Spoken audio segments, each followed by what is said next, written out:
and welcome to Brand and Becoming. This is where we have honest, focused conversations with founders and leaders about growth, reputation, and building something that actually scales. I'm Caisha Sheikh, LinkedIn Visibility Partner and Personal Branding Consultant, and I help ambitious founders and leaders build visible, credible personal brands and also scalable growth engines.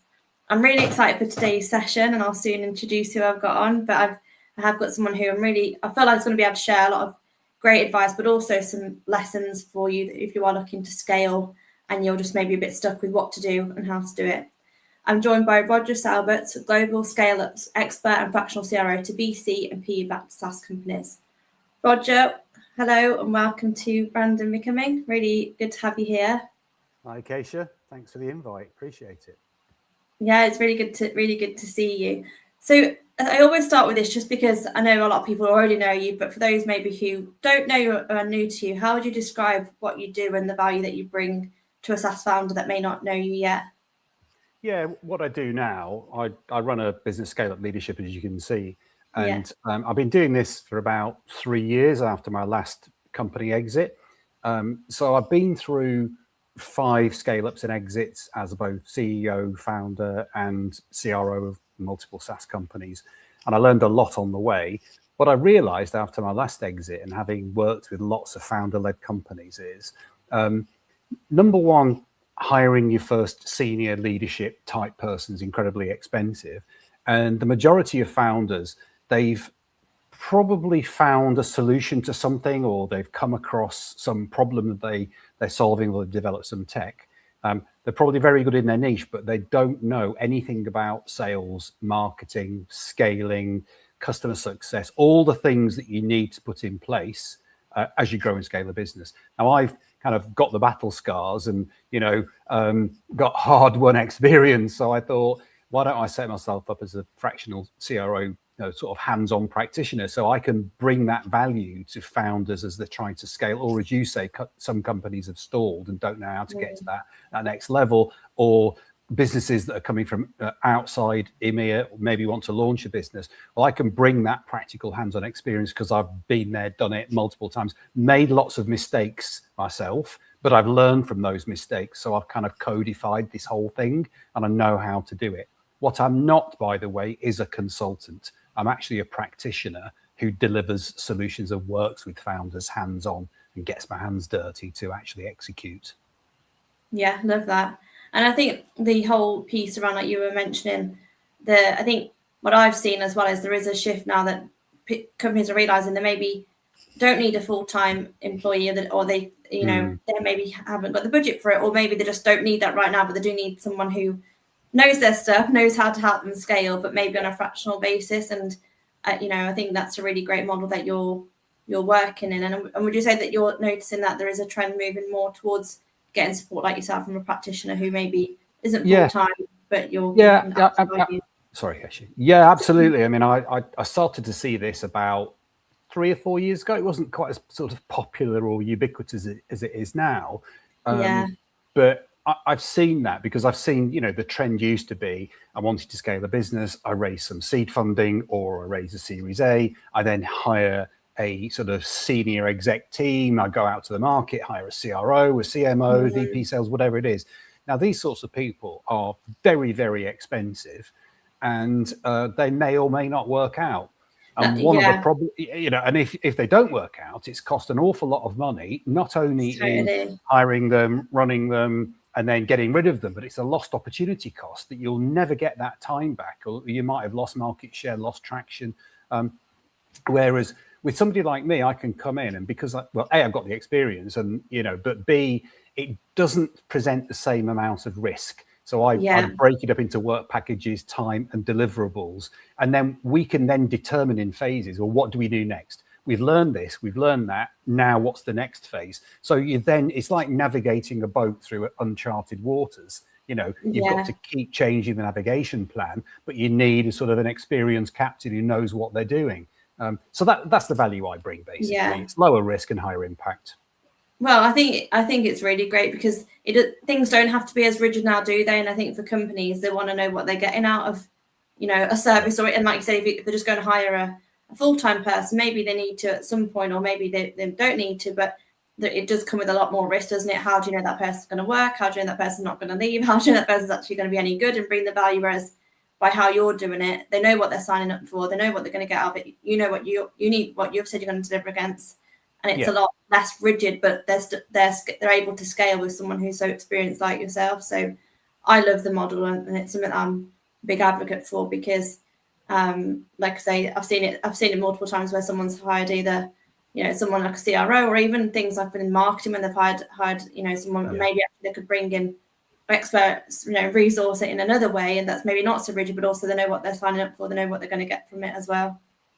Yeah, absolutely. And I think there's something else that I'd like to touch on here, which is many of the companies that I go into, they haven't fixed the fundamentals. So they haven't actually decided or really found out what is their value proposition, what problem do they solve for their customers, specifically which customers, in which market, in which niche of that market, which personas buy their value proposition and why. So many companies jump straight to what we do, how we do it. We're so proud of our tech. We do this. And then the latest trend, of course, over the last couple of years has been sort of AI wash everything, as if that's the answer to, all the ills on earth. And then if you just throw a load of salespeople, marketing, loads of money at a problem you haven't defined, or a go-to-market you haven't defined, it's almost guaranteed to fail and stall, almost guaranteed. So the first thing I do is say, let's examine this in minute detail about exactly what you're doing, what your value proposition is, and why people buy it, and what problem it solves for them. Once you've cracked that code, then you can move on to the next step. Yeah, definitely. I agree. And I know you work with companies, I suppose, at different stages in growth, and you have done throughout your career. What is the biggest shift that has happened when a business moves from founder-led sales to building a scalable revenue engine? Because obviously it's quite different, isn't it? And for the founder to maybe step back a little and not be the one always responsible for sales. But what would you say the biggest shift has to happen, and what's the difficulties with it from what you've seen? It's very difficult for many founders. Some have got the right attitude. I mean, I'm working with a couple of founders at the moment, and many I've worked with before, they can't let go of the reins. Because if they started it, maybe they landed the first couple of customers, they feel it's their baby, they invented this solution, whatever it might be. So they feel very proprietorial towards it. And, I mean, I remember being a founder myself at the beginning. I had to do everything. I had to be, CEO, sales rep, chief coffee maker, sweep the floor, turn the lights off, leave the office. You've got to do everything. But that is not a scalable proposition. And you've got to eventually let go of some stuff and know what it is that you're best at, and know where your value is, and realize then where to bring in the right skills to augment you. Because you can't, I'm not a qualified accountant. I'm not a CFO. I mean, I'm obviously financially literate, and I can read a balance sheet and a P&L, but I'm not an accountant. So ultimately, you've got to have those people on board. If you're a founder who's come from a particular industry, say you've come from, I don't know, the retail sector, and you've stumbled across some solution that solves a problem, that doesn't mean to say you're an expert in sales or marketing or go-to-market or scaling a business. So that's one of the biggest challenges. So it's a bit of a mindset shift to be able to let go, and then to be able to trust people, because I've seen a lot of micromanagement of founders as well, because they feel nervous that they've lost control. So they then want to start micromanaging people. So they hire senior people who are experts at what they do with the track record, but then they want to micromanage those people. They don't have the knowledge, the expertise, and the skills to be able to manage them. So I think that's one of the biggest things. And I spend a lot of time with boards and founders trying to coach them on how to put management systems in place that takes them away from micromanaging to managing objectives and goals and KPIs, so you can track, so you can have a dashboard to know, well, are we heading in the right direction? What are the indicators of success and the milestones, as opposed to did Caisha turn up to work at 9 o'clock, and how many calls has she made this morning, and have you done this, and how many website hits have we had, and blah blah blah. I see all that. So managing all the detail but not actually achieving a result. So I think that's the biggest shift that I see, and it needs to happen. And that's a really important, I suppose, lesson and tip there. It's not so much about the kind of ins and outs of exactly what time, all these different timings. It's actually the outcomes, isn't it, and the deliverables of what the person is actually doing, because that's the most important part, isn't it? Actually, what's the outcome and what are they actually achieving within their role? And it's measuring behaviours leading to Yeah. outcomes. So it's what do you need to look at and how do I support people in order to get to those outcomes, and how do I know if they're on track or off track? And that isn't about, micromanaging. It's a different set of things. Not at all. And I suppose even with this whole hybrid or remote type of working as well, that's been a whole different conversation itself, isn't it? Like how do you build that relationship, like virtually, or how do you make sure that they are on track, or how do you train them? There's so many different things that go into it, isn't there? How do you make sure that they're part of the company values and kind of the culture as well? And that's been a big shift. I mean, I was part of the scale up during COVID, where I was VP sales and marketing. We hired 50 people during COVID that we'd never met. Well, And it's crazy. And then when I think it was the second lockdown or whatever, when it lifted and we all met, it was a revelation. People of all shapes and sizes, and you'd only see people like there. It was very odd. But we just see the tiniest bit, and it's like actually said. We often are meeting, I think, and it's even me with clients, I'm often meeting virtually like this, and then after then go meet them in person, and it's like, it's just the other way around, isn't it? It is. It really is. But it made it even more important to have this. How do you set people on the right track? How do you keep in touch with people? How do you make sure that they're supported and moving in the right direction and all the rest of it? And how do you measure those objectives and milestones? And just being in an office, this physical office, that doesn't actually solve the problem either. Just being able to have eyes on somebody physically doesn't mean to say that they're on track doing their job. They might have showed up to an office, but what does that mean? It doesn't make. It's definitely an interesting topic, but I think someone like yourself going in and being able to put those things in place so that the founder maybe feels a bit more, I suppose, at ease as well, isn't it? Because it is a lot to kind of change and be like, okay, I'm ready to scale. I need to be able to change things to be able to scale, but taking a step back or being able to trust in the team around it's a big thing. It is, and having a proper what I call a management system in place. So, what does your cadence of meetings look like? What are you measuring? What are you asking people to turn up and talk about at meetings? How often do you meet with people and teams and so forth? And how do you avoid death by meetings as well? Because people need space to do their job. So, it's putting that system in place and capturing enough information so that and having a consistent like sales forecasting process, for example, and steps and consistency across the team so that people know exactly what's expected.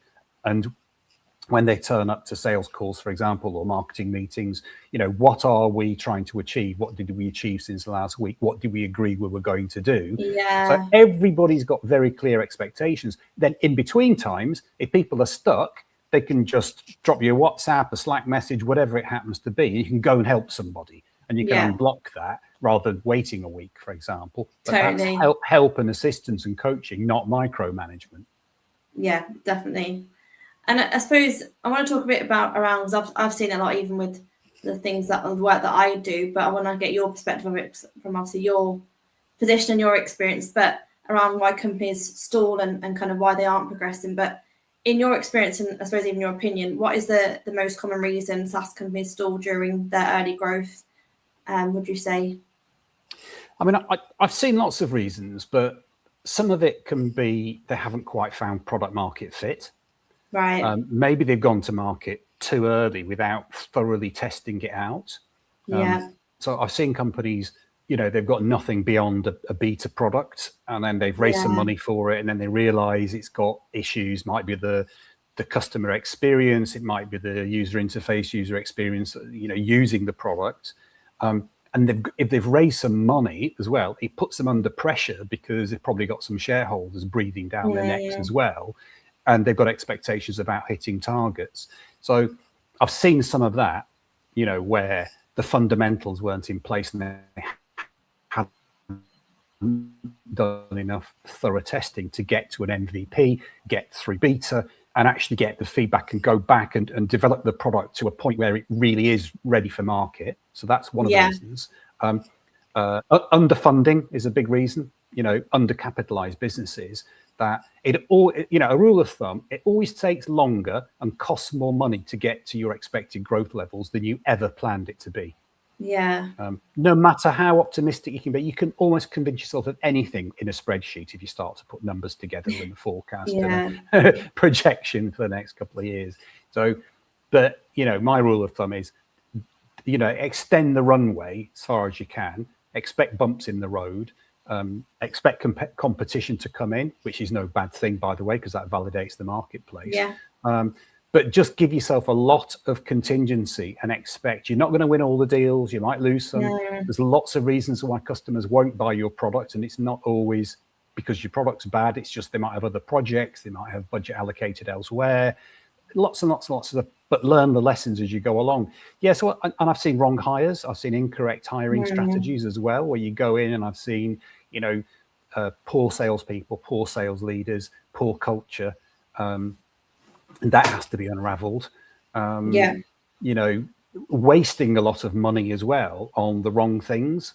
I've seen people squandering shocking amounts of money on marketing campaigns and online and this and that and the other, and then not, and then sort of measuring web impressions and clicks and what have you, thinking that's a measure of success. I've seen that a lot as well. Yeah, and I was with one the other day.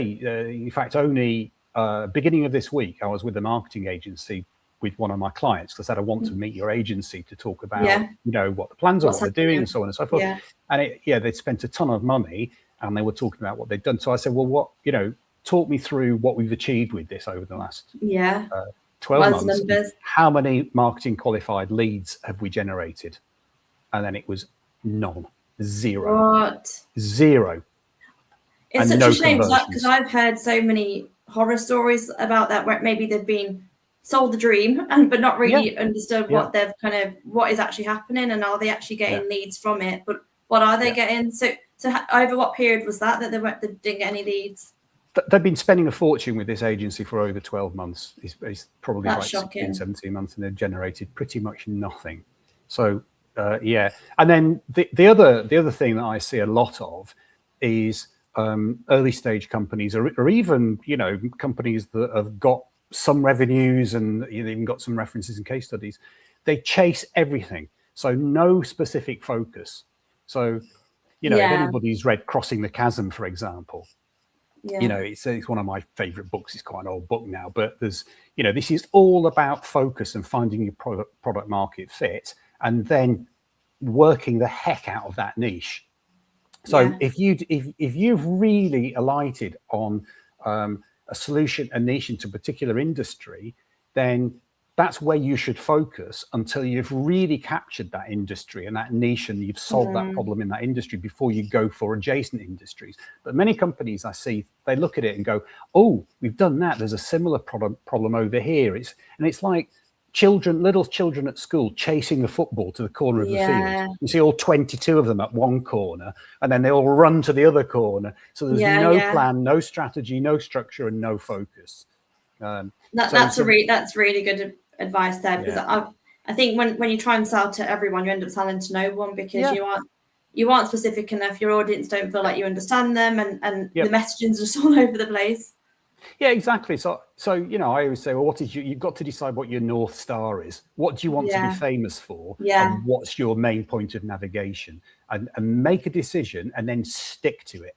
And don't let anybody in the company come in from left field and say, oh yeah, but we've had a bid from X, Y, Z, and we could just bend it and we could just customize it and that would be good and we could do that. No, the answer is no, stop it. Put everything into this area here because everything flows from that. Your messaging, your website, your collateral, your marketing programs, your sales, everything gets for your product roadmap. As soon as you get distracted, it dilutes everything and you're going to fail everywhere. So that's one of the big things I see. Yeah, I think that's a really good bit of advice in terms of know what you want to be known for, get really clear on that, and have a niche. Don't be trying to play to absolutely every sector, every industry, because you won't, and especially at the start, you need to get really good at something, and then you can expand after. Exactly. Yeah. I just want to ask you, I suppose, just something that you said around sometimes the offer isn't really, it's not fitting or it's not what the market wants. Have you got any advice for research around that, or how to know it's what maybe your prospect wants. What would you typically do in terms of or advise around that? I mean, it's right at the very early stages. I mean, I'll give you an example. I'm working with one at the moment that's in the life sciences sort of space, and it's just coming up to prototype level. But my advice to this particular company is go and find some end users, and when you're at like alpha beta stage, get it into the hands when you're in stealth mode of somebody friendly to give you really brutal feedback. Don't go hundreds of thousands of pounds into development thinking, you know, I've got this. I know I'm really, really passionate about this. You know, there's a book I'm reading at the moment. It's called Fall in Love with the Problem, Not the Solution. And many founders get that the wrong way around. So really, really, really fall in love with the problem. If you're not solving the problem, put your foot on the brake, go back, take your product apart. You know, you might need to fix parts of it. It might be the UI, it might be the algorithms. It just might not be working, but keep on working with your friendly early adopters until you've actually really seriously delivered some value and you've taken on board the critical feedback. That is going to pay dividends for you down the road. But the number of companies who don't do that is shocking. Yeah, well, I would agree. So, and I think they almost run before they can walk when it comes to it. They're almost so excited about what they put together that they don't even know if it's what's wanted. And it's great to be excited. I mean, why not? If you think you're the first person to identify this real problem that could, you know, solve, you know, a big issue and it could generate money and all the rest of it. But if you don't actually deliver on it, it's going to fall over and you're going to have a disaster on your hands. Yeah, definitely.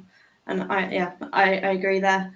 And I just want to speak a little bit more around, I know we talked around niche and kind of clarity, but what would you say the simplest way a founder can test whether their value proposition is generally strong and differentiated? So when it comes to maybe competition, so there's one thing, I suppose, checking with that maybe a prospect or with a kind of an end user, but what about competition? Is there anything that you would do or advise or put in place as a practitioner? Yeah, I mean, I think competition is a good thing because it validates a market. I said that earlier on. However, if it's a mature market and you're coming late to that market, right? So it's, you know, in the parlance of crossing the chasm, they call it Main Street, when, you know, everybody's selling the same thing. You know, it's like you can buy a tin of beans from anybody, and what's your differentiator? Is it your brand? Is it your price? And you might be entering a market too late where, you know, it's a race to the bottom on price. Is that really where you want to be? So even before that point, you've got to decide, is this something that we should compete for? And could we win? Is it differentiated enough? And will customers pay for it? Because, you know, there's an old saying that came, I remember being on a sales training course years ago when we were talking about this, and they were saying, have you developed a $100 solution for a $1 problem? If you have, you haven't got a business. But if you've developed a $100 solution for a $10,000 problem, now we're talking. And if you can deliver on that problem better than anybody else, and you really are differentiated and you can prove it, you're onto something. But there are so many companies out there. I mean, an example would be like the ERP space. There are so many players out there, and the only way they can differentiate is by bolting on bits on the outside, acquiring and everything else. And so if you were to try and enter that marketplace, you're never going to win over an existing customer like Oracle or SAP or whoever to get them to shift. It's like asking them to do a heart-lung transplant. So you've got to find a different angle and a different niche and a different problem that hasn't been solved, in my opinion. If you're just doing it, solving a problem that's already been solved, but you've got a sexier interface or you're a bit cheaper, and I wouldn't say you've got a very interesting scalable business. Yeah, it's a really good point there. And I think it is around looking at what is your differentiator, and I suppose, like you said, it's kind of the kind of problem, how much that would cost versus how much the actual investment would cost to fix it as well. Yeah, and that's one of the pieces of advice that, and something I work with all my clients, is work out what the return on investment for your clients is. So define the problem, explain what the value proposition is, and then if you solve the problem, what would that yield? in terms of ROI. You know, what would it do? Is it saving time? Is that accelerating something product to market? Is it increasing profitability, revenues, market share? What is it that you can actually pinpoint in customers' language? If you can't do that, they're going to have a problem justifying this and then spending money on your solution. And then it just becomes a nice to have, and you'll be competing with some other project in the company that will take the budget in preference over yours. But it makes it a lot easier and simple for them to see then, isn't it, when you're actually talking to them about it, when you can see the ROI, when it's super clear. So it almost makes it to be a no-brainer rather than, oh, should we go with this or should we, you know, spend budget elsewhere? It's a lot, you know, it's almost make it to be a no-brainer for them as a solution. Yeah. Especially if you use their numbers and their metrics. And then they've actually bought into it because it's their data. And if you can prove it and you've got the proof points and you've got the functionality and the, you know, to deliver on it, then, you know, you've got a much better shot at it. Yeah, I agree. And I suppose I want to understand a bit more about you when you step into the business as a fractional CRO.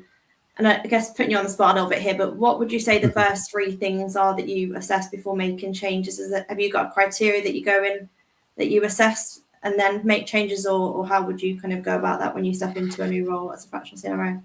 Yeah, I mean, the first thing I do is get a bit of background on the company, just so I know exactly where they are, you know, what their journey looks like, how they got to the position they're in today. Obviously, understand their solution, what, you know, the problem they solve, the sort of things we've been talking about now. There's a certain amount of research I can do ahead of time, looking at their website, getting a view of them. You know, what do they post on LinkedIn? What are they currently known for? And then sit down with them and go through, well, when you do go to market, what is the messaging? And so understanding, number one, the value proposition, the thing we just talked about. That's the first thing for me. What problem do you solve? Who do you solve it for? And how big a problem is it? So I spend a lot of time really trying to get to the bottom of that. Next thing is, what's your ideal customer profile? You know, not, you know, really pinning it down. Then you can start, and who do you sell to? What are the personas that you sell to? Who are the job titles that buy this? Who would your champions be? Who would sign it off? Who are the users of it? How does it work, etc.?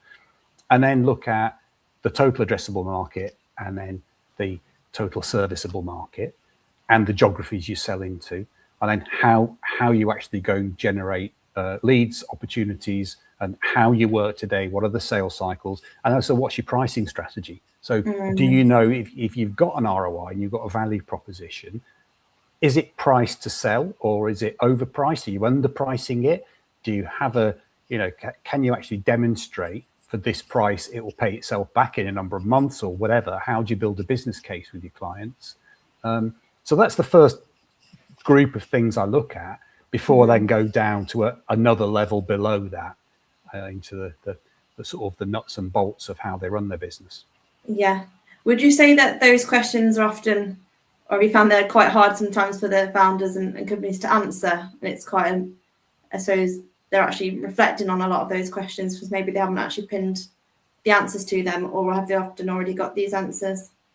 Some do, some don't. And some think they've got the answer, and then they've got part of the answer.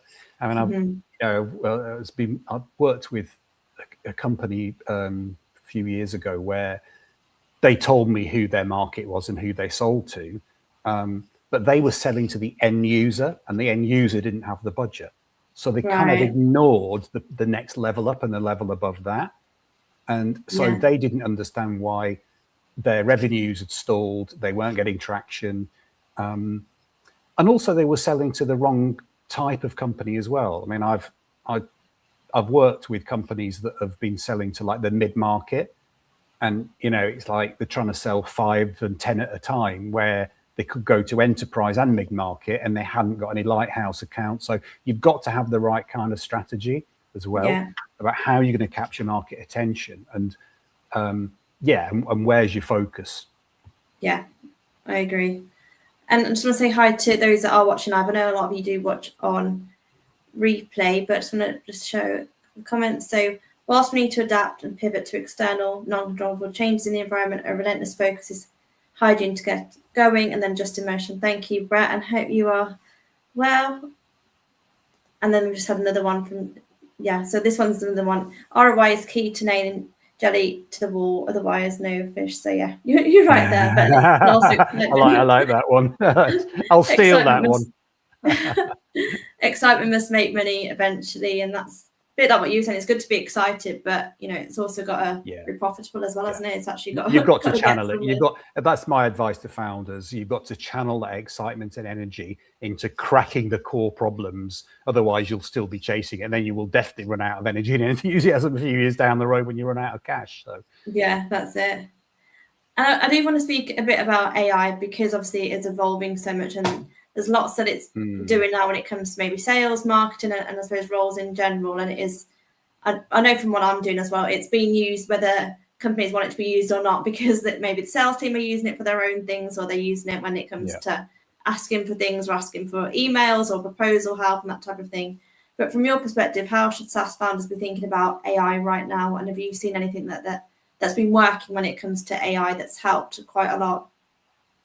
Yeah, certainly. I mean, there are some manual processes that can definitely be automated that are just grind, like document reviews and large language models that trawl through large complex documents and parse documents that otherwise in lots of industries just have to be done manually. So I think that's an obvious use of AI, and it's got much better over the last few years with the back end LLMs that actually drive this stuff. So I think that's good from a sort of embedded that in a product. If that's part of your product, that's helpful. From a sales perspective, I think, clearly you touched on it there, Caisha. It's like if you're trying to do some research, or you're trying to produce a presentation, or whatever it might be, like myself, I'll go and use Gemini or Claude or Gamma or whatever. And it speeds things up. However, it doesn't do all your work for you. You still have to manually intervene, because totally. And you can. I think it's a mistake just to completely outsource everything to AI. Like I've seen recently some campaigns and email campaigns that are clearly generated by AI, and you can see it a mile off, can't you? Now, so the more people are getting used to it. Yeah, like I got one yesterday, and I could tell all they'd done is scraped my profile on LinkedIn and then tried to do this personalized AI generated email, and it was awful. And you just think, it's so, I understand trying to save time and trying to personalize things and what have you, but there's got to be some element of being sensible. So and people will always buy from people, won't they? And that, that human element. Yeah, exactly. So I think using AI in the right ways, both in your product or within your processes, it's like I was talking to a company yesterday who were using AI to help do data scrapes to build your contact base in CRM, and trying to then use AI to clean that data, interrogate company's house and all the rest of it. And I'm all for that, because doing it manually is absolutely just a dreadful grind. So I can see lots and lots of areas for improvement there in use of AI. But yeah, it's not a total replacement for everything. Yeah, definitely. And I think back to that element, like you said, it's kind of, it can't do all the work for you. It's great, and it can do a lot when it comes to reviewing documents or research, and can help you when it comes to, if you're looking for support, maybe some outreach, but make sure it sounds like you, and that you have personalized your messages, that it's not just, the generic, whatever the first thing is you get back. You have to prompt it, and people can notice, I think. And that's why something what I'm big on around personal branding is, we can use AI tools available, but let's be visible as us, because that's so valuable now more than ever, I believe, because people can see when it's just AI content or when it's just AI generated. And even doing things like this, people can see that I'm real, that you're real, that we're having a real conversation. Yeah, exactly that. And I've seen it as well. I think we've all seen it as well. If you ask, I won't name the AI models, but some of them, you put a question in and they will hallucinate the answer if they don't have the data. So just make it up to try and give you an answer that they think is, it tells you what they think you want to hear. And that's very dangerous if you take that as the truth. Yeah, definitely. And something that I always like to ask, just because of what I do with LinkedIn visibility and personal branding, but when you go into companies, what's your advice when it comes to maybe the founders and CEOs and leadership team with being visible and building their own personal brands? Is that important to you when you're kind of advising them? I don't do an awful lot of that. I mean, the only thing I would say is that, you know, if I look at their website, you'd want to see, you know, their pictures and bios on LinkedIn, you know, tone of voice, and if they're doing articles or they're doing blogs or they're doing, you know, putting their names on white papers or whatever, it's got to reflect kind of the company value and the image and the tone of voice, that kind of thing. So, I mean, I'm not a brand or tone of voice expert, but I've seen enough of it to know what I think looks good and sounds good. But there are better experts out there. You know, I wouldn't go down the road of personal branding myself, but I'd look at the overall company shop window and how they project themselves and the sorts of things. So, you know, I mean, I know, for example, founders will often, or senior people, even when the company gets bigger, you might want to use those people in the right way at the right time. As like executive sponsors for accounts or to help with progressing deals and things like that. So, you know, they've got to come across and present themselves in the right way with the right tone and right behavior, because I've seen that sort of thing go horribly wrong as well if it's not done correctly. So, but that would be my only, that's kind of my area of expertise, if you like. Yeah. Well, I think it's good that you're actually like even reviewing what they are putting out there, because I think sometimes people can forget that it's so easy to research anyone now, and often when we're trying to get business, or we get to that first meeting, or we meet someone at an event or a conference, the first thing that people always do is look you up if they're gonna, you know, meet with you, whether they look you on LinkedIn or look up your website, because I think we all want to see who it is that we're engaging with, and you know, are they credible? What are they putting online? And then if we've met in person or we want to meet, we want to just see it backs up what you're putting out there as well. Yeah, no, I agree totally. So I've just got a little segment now called brand myth versus brand truth. So I'm essentially going to read out a statement, and you just tell me if it's a myth or truth, in your opinion, and why. So, if the product is good enough, it will sell itself. Is that a myth or a truth, and why? I think it's a myth. I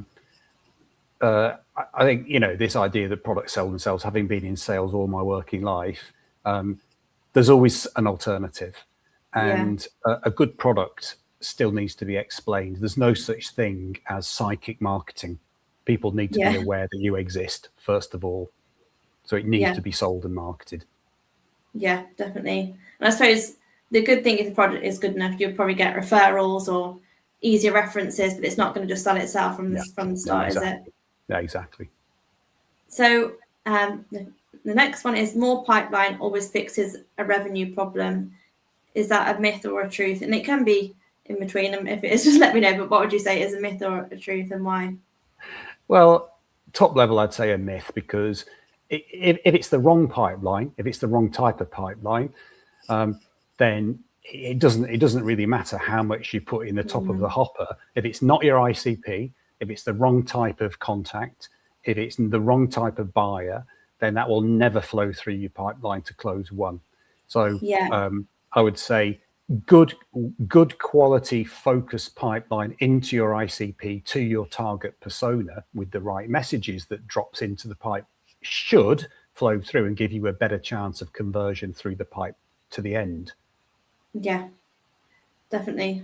And I think one of my frustrations that maybe I've had when working with companies is giving them or helping them with maybe their marketing or helping them with getting more leads in, but then their salespeople haven't followed it up properly, or you know, there's opportunities there, but then when it comes to the meetings or it comes to closing it, the sales team are just, you know, maybe not on it enough. And I think that's probably something that you've maybe seen as well, where obviously you've had these instances where you said that the marketing agent didn't bring any leads, which is really not good. But then on the other way, if they are bringing leads, you need to action it quick and make sure that you are on top of them. Would you, I suppose, agree with that? And have you seen both sides?